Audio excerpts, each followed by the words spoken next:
Just recently, I was talking with one of our church school boards about the nature of the particular character of the school.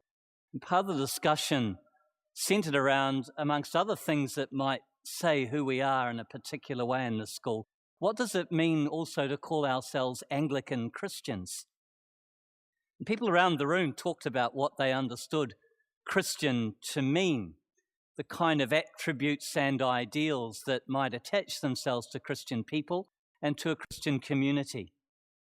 And people talked about things like tolerance and forgiveness, about humility and love, good things. I was also relieved when somebody did mention that they thought it might have something to do with following Jesus Christ, that perhaps a Christian had to do with Jesus. That was good. But I did find myself wondering, often we don't sit again and reflect on what does it mean for me to be a Christian? And one of the things that is important to me is holding a vision of things being different, a vision of things being transformed into a new kind of reality. That's, for me, part of what it is to be Christian. So the writer to the Hebrews says, now, faith is the assurance of things hoped for, the conviction of things not seen. And it's a statement about believing in a different future, a better future, God's future for this planet and for her people.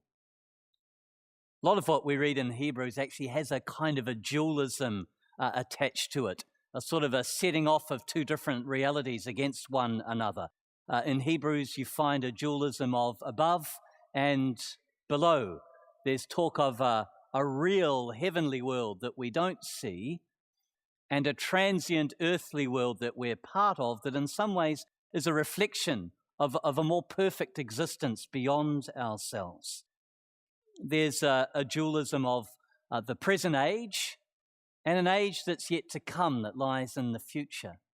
So there's these ideas of both spatial and linear dualism that we find in Hebrews that are a combination of a sort of a Platonic philosophy together with a primitive Christian eschatology. That is a view in Christian faith that God is yet to intervene in the future in a way that will put things right in a saving way. So the idea of these two worlds is particularly evident when the writer starts expounding about the ideas of a heavenly temple that's very similar to the earthly temple that Jewish people would have known. And there's a discussion about the role of Christ as the high priest. A lot in it actually has the sound of a popular philosopher of their day, the philosopher Philo. Greek Jewish thought combined together, and his work actually influenced many early Christians. They began to see fresh insights, new ways of thinking about what it meant to speak of having a future hope. These days, we tend to treat dualism with just a little more caution than that in theological circles. You see, too strong an idea of differing realities, us living in an imperfect one and there being something more perfect that's yet out of our reach, can remove from us a sense of real responsibility for ourselves and for our actions. Because the idea of a perfect heaven begins to represent some kind of destination, some place we're heading to one day. And it's in contrast to this imperfect earth, which is somehow then a place to escape from. And that can cause us to place little value on this planet, little value on our actions as creatures who inhabit it. A disconnect between the physical and the spiritual can lead people to imagine that the body, the material body, has no value other than perhaps as a container for the soul. And at its worst extremes, that's led people to regard the body as inherently evil. Well, if you're like me, I have enough problems with my self-image without needing that kind of thinking to further encourage it. we're inclined then actually to take a more integrated view of things. We might speak of heaven and earth, of the spiritual and of the physical, but in doing so, we actually understand them to be part of one reality. Heaven is not a place to head to one day. It's the presence of God in our midst now. The spiritual is mediated through the physical, not some separate entity perhaps within it. It can't be separated in that way. And I always like to believe that the sacraments of the church bear wonderful testimony to the combination of spiritual and physical together. And yet, faith tells me that there is more than what I see. I have assurance of things hoped for. I have conviction of things not yet seen. But I do not believe that they belong to another world or an alternative reality.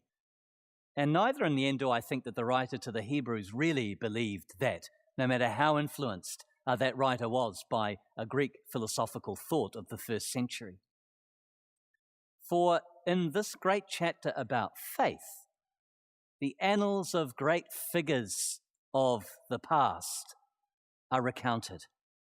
And all of them are people who not only believed that there was more, but they're people who also worked to make it so. Abraham and Sarah made their great journey into the unknown. They believed and they set off, believing that what they were doing was going to make a difference. Moses gave up a life as part of the Egyptian royal family in order to identify with his own people and work for things to be different. Rahab helped the Hebrew spies escape from her city safely because she believed that what they were about was right. And so on and so on. Today, we can remember Mary MacKillop in our own annals of figures of faith. August the 8th is the day on which in our church calendar she's remembered. 101 years ago today, Mary MacKillop died, the founder of the Josephites in Australia, order that found a place here in Aotearoa, New Zealand as well. One of Mary MacKillop's great sayings was this: never see a need without doing something about it. It's believing and working. For me, faith calls forth that kind of synergy from us. And those ideas are present in what we heard from Luke's gospel today. The parables are about, first of all, someone returning home from a wedding feast and finding the servants all there waiting, ready. And then there's the one about the thief breaking into a house. But the images are speaking about preparedness and alertness. And they suggest far more than just sitting and waiting, as if someone else is going to do it. Someone else is going to make it happen, and I really don't have to care. Perhaps it's going to be God who will miraculously make it happen, so I just have to sit and wait. No, we're given actually the idea of people who are constantly seeking what can be done and alert to the opportunities, responsive to the opportunities to act when they arise.